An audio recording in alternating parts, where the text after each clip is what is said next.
Sima 4 TV team nywena mwebembiro mnyano wange muno Abu Hussein mwebala muno aupereza hagati mulitwe twine former prime minister uli omukiro wa Toro Stephen Kaliba Atenyi muntu w'abantu tukusima Atenyi mwebala kuija kubaho tukyajabajaburaho bwiro burahika obukubatangira kiraho ntujja kukola ekyo omukanga atuoki Dr. Kasoro tubatangirire mwebale kuija na bebembezi baitu nywena aba immediate supervisors bo kama wa Toro omukanga nuwe atamanya olulimi rwa munuka deputy speaker and na myokera engineer mwiri mubikika omweri oguno speaker wa Toro Supreme Court Banyabutumbi cultural troupe. For God's sake, take the stage and start performing now. You are very welcome. These are people from Chigezi region. Mwebare okwija.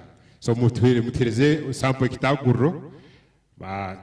This side, the cameramen have told me keep this that side. You don't stand in front of this of the cameras. Yeah, and please as fast as possible. Tutagira na bebuki tungire abebugi abantu nkaba babuwitu mwenge aroho Cesar nyo mugombe ali aho hamna Abdalla obwiro burahika arali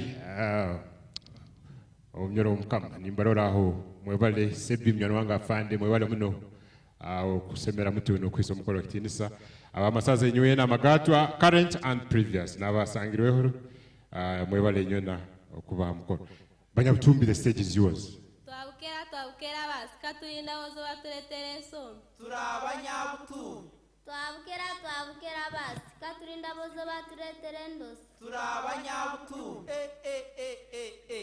ekiso change chine saba wabasi chisirendosi endose tengire tenguro bwita Turabanyabutumbi